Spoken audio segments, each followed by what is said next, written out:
Hello students, I hope you are all well. आप सभी अच्छे होंगे। और फर्स्ट पार्ट आपने देख लिया होगा इसका, जो कि हमने कल पढ़ा था, crop production and it's management. आज हम इसी का आगे का पार्ट पढ़ेंगे। इसमें हमने कल सीखा था कि जो क्रॉप्स है उसका मैनेजमेंट, प्रोडक्शन, उत्पादन कैसे हो रहा है, उसका थोड़ा सा पार्ट हमने पढ़ा था। आज हम उससे आगे चलेंगे कि एग्रीकल्चर किसे कहते हैं, क्या है सीन, क्रियल्स में कौन से आते हैं, फाइबर्स कौन से होते हैं, प्लांटेशन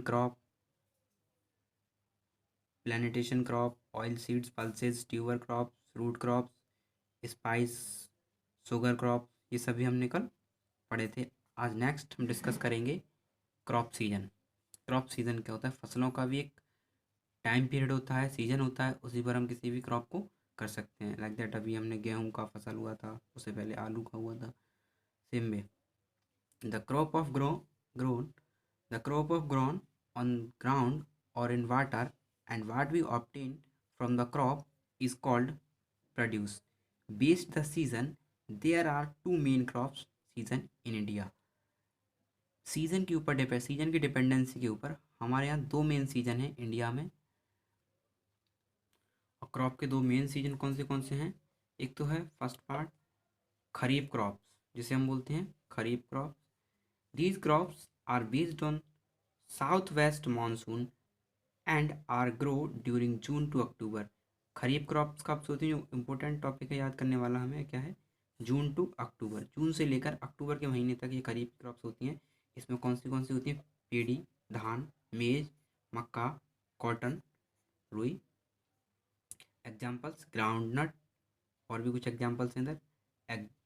ग्राउंड नट, पीजन पी, अरहर, paddy, maize, millet, cotton, soybean etcetera. Now we are talking about rabi crops. Rabi crops क्या होती हैं? These crops are not dependent on monsoon and are grown during November to April. ये फसल होती हैं कब?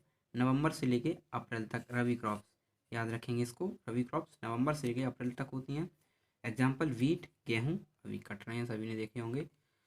P, gram, sugarcane, potato, barley. Gram, wheat, peas. Agriculture practices बात करते हैं हम इनकी। All the activity which involve in cultivation of crop which sowing to harvest by farmers are called agriculture practices.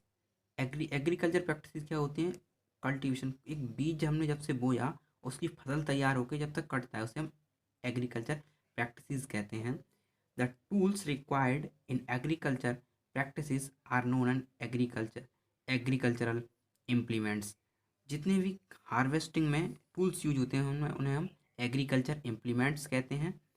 Agriculture practices are performed in a sequence over a duration of crop growth, and ultimately the produce is harvested and stored. We will study these practices to know how the food is produced on a large scale. Agriculture के base पर ही जो food है बहुत large scale पर, एक बड़े population के dependency को लेकर बहुत बड़े स्तर पर हमारा कंट्री भी पूरा बेस्ड ऑन एग्रीकल्चर है। प्रिपरेशन ऑफ सॉइल, किसी भी खेती को करने से पहले उसके लिए हमें मिट्टी की तैयारी करनी होती है, खेत फील्ड को तैयार किया जाता है। We know that soil anchors और root of plants, it provide nutritions of water to them. It is the soil that gives oxygen to the roots. thus before sowing the seeds it is important to prepare the soil cultivation. Soil cultivation ज़रूरी है, किसी भी फसल को बहुत अच्छा करने के लिए बहुत ज़रूरी होती है। उसकी मिट्टी में पहले पर्याप्त फर्टिलाइज़र लगाए जाएं और उसको अच्छे से तैयार किया जाए एक फसल के लिए। ये वीडियो सीट ये वर्ड मीनिंग सीट है, कुछ वर्ड मीनिंग्स हैं इसी से रिलेटेड। आप इन्हें घर पे पढ़िए, लिखिए और याद करिए। काफ़ी इम्पोर्टेंट है ये इस चैप्टर के लिए और आपके लिए भी। आप इसको नोट करिए। नेक्स्ट टॉपिक हम नेक्स्ट वीडियो में डिस्कस करेंगे। पूरे ध्यान से पढ़िए, अभी आप इन वीडियोस को देखिए, आपको तभी चैप्टर समझ आएगा। थैंक